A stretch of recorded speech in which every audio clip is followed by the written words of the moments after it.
Yeah, on September 5th, we had our dual meet down at UC Santa Barbara, and that went really well. Both the men and the women came away with victories, and I didn't run our number one man at that race. I'm waiting to open him up in Eugene when we go up there for a meet on October the 2nd.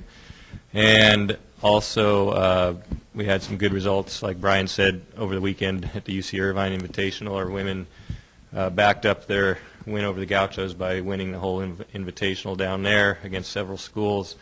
And so it's a really great sign for this women's team that's going to really contend seriously for the Big West Conference Championship and, hopefully join what the men have been doing in recent years. And in the men race down at UC Irvine, I basically didn't run our top 7 runners. We have so much depth. I wanted to give some young guys an experience because they're going to be the next guys that have to step up. And they still ran well and got second place as we kind of evolve the season for the men's team and kind of start laying out the cards as the season goes along, so that hopefully the men's team can continue on to have a successful season and concluding at the NCAA championships.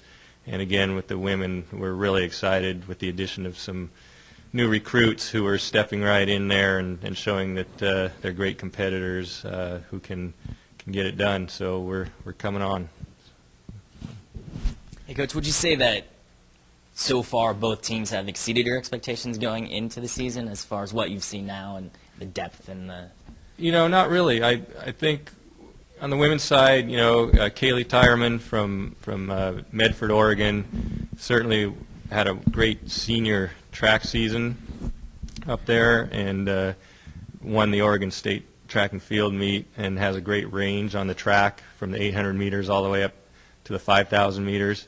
And so based on the breakthrough senior year she had in high school, I thought, okay, here's somebody who can step right in and compete at Division I level in cross country if she gets in a good summer of training, and she's obviously done that.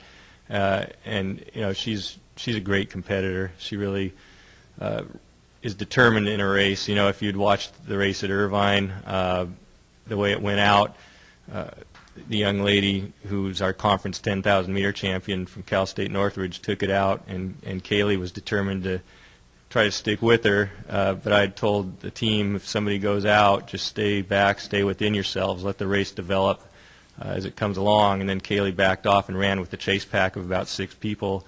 And then the last half mile, she really pulled away from that pack and ended up catching the gal from Northridge right at the finish, out-leaned her. It was like, if you guys watched the World Championships in the 100 meters, it was a lean in a cross-country race. That's how badly she wanted it.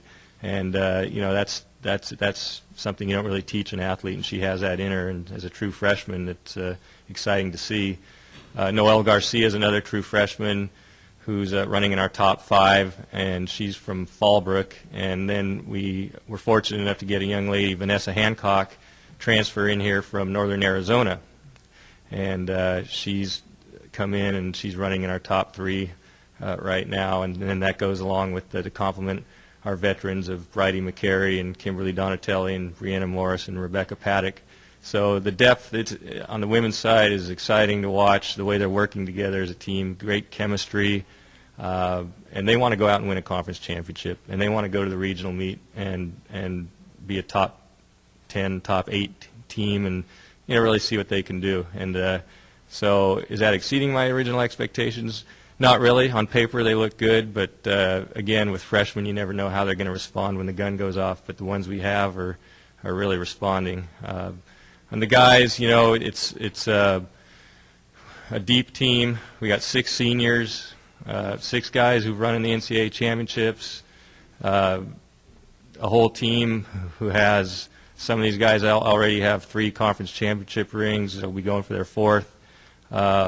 So they pretty much know what's expected of them, and they're going about what's expected of them in a very business-like manner.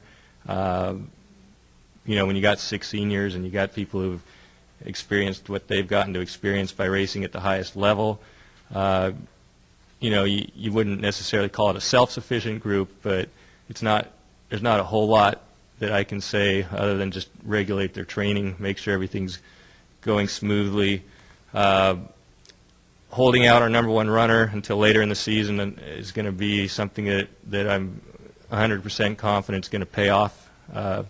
You kind of lay out all your cards when you need them, and in cross country, the races that matter the most don't really start till October, and these are all sort of a preseason type of thing to get the juices flowing and sort some things out. But it's an exciting men's team, very, very, very deep.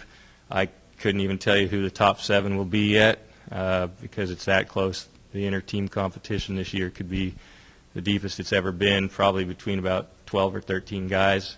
And it's a really friendly, competitive training environment that they're in, and it's exciting. And again, I can't stress how exciting it is to see that happening with our women's team too. You just answered my question about the competition of your men. Is it as simple as throwing them on the course and saying, all right, the first 7 that come in and practice here, those are the 7 that are going to run in your next meet? Well, it's funny you mention that because that's one way you can kind of analyze who's going to make the trip up to Eugene or who's going to make the trip out to Indiana for the pre-national invite on October 17th. You can look at what they do head-to-head against each other in a race situation, but I also like to analyze the type of course we're going to be racing on. I like to see how they've been looking in their training. So just because, person A beat person B at Irvine or at UC Santa Barbara doesn't necessarily mean that person B still won't get the nod to be on the traveling team to go to Eugene or to pre-nationals where we really need to perform well.